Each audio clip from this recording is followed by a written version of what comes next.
guys, it's me. Have you missed me? I've missed you. I've been on holiday. That's why you've not seen me for a couple of weeks.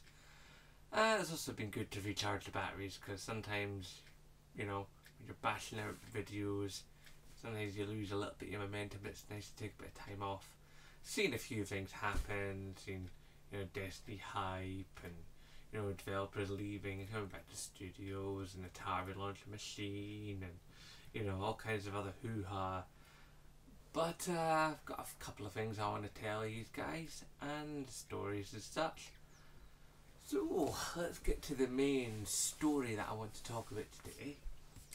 I was reading that in China they've got these little booth things, about roughly a little bit bigger than a phone booth.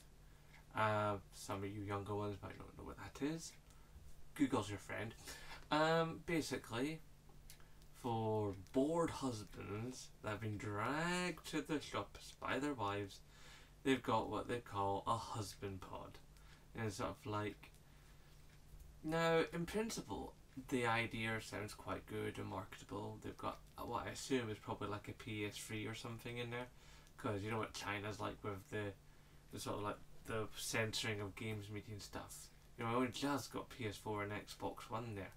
So it said in the article that they could play Tekken 3, so that leads me to believe it's a PS3 or a PC emulation engine, so it's kind of multiple games. But basically, you sit in this glass pod with a nice gaming chair, a keyboard, a mouse, blah blah blah blah. They're free at the moment, but they reckon they want to like make loads of them, sweep them across the country, and charge you for fee.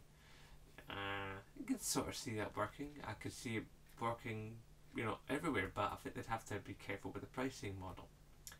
What got me with it though was the marketing. Sort of like husband pod for bored husbands being dragged to shops. But how about, you don't make it like that? You make it sound like, women have this problem and this is the only way for men to deal with the problem. Perhaps you could have it just like as an escape from life pod.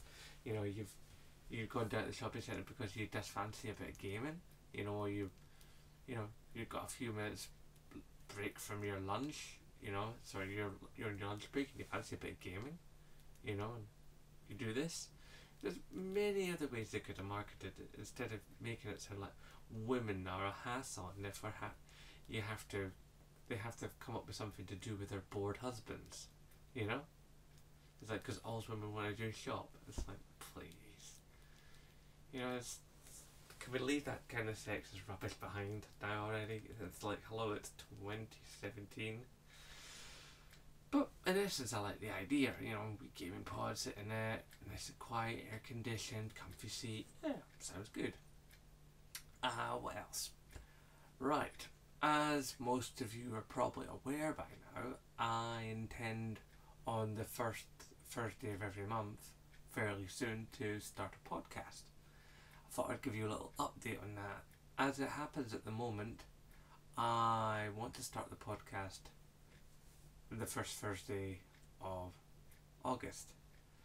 Now, I want to go ahead with it, but as it stands at the moment, I've only got 1.5 people who say they're going to be on the podcast.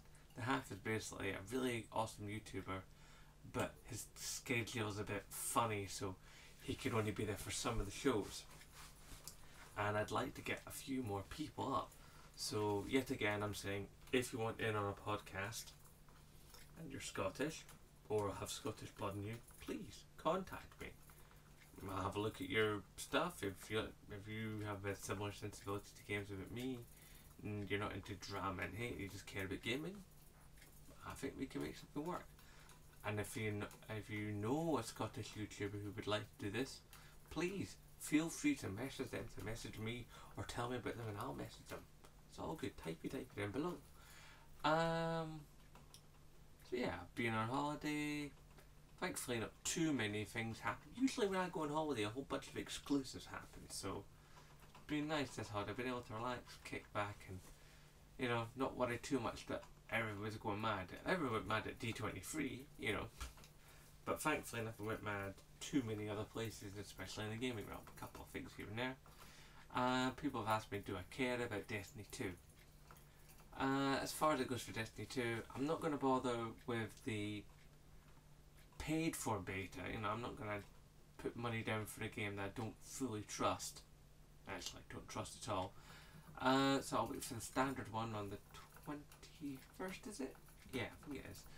So I'll do that, play it, and then I'll have an idea of where I might drop money on it.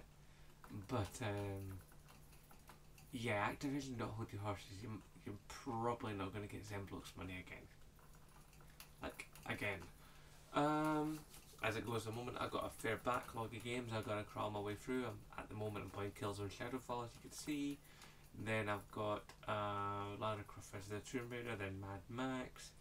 Then I'm going to be playing a Crash Bandicoot Insane Trilogy, and then on to Elite Dangerous. So yeah, there's a fair few games, and obviously the stream will keep going. So the other 3 Thursdays of the month, the stream will keep going. And yeah, there's been a few new people come to the channel and subscribe, so thank you to those guys. Most of you haven't had contact details for me to say hello, welcome to the channel, but you know, them's the breaks. I think that's everything I need to tell you guys, but of course if you need any more information from me, you know how to contact me. And back to your regular scheduled programming from Zenblox. Oh yes, and I'm going to Insomnia this weekend, Insomnia Scotland, so if you see me, come up, say hey. Obviously I'll try and make a nice video and show you guys what Insomnia is about, and show myself what's Insomnia about. Anyway, rate, favourite, comment, share, subscribe, and of course, as always, aye, nae bother.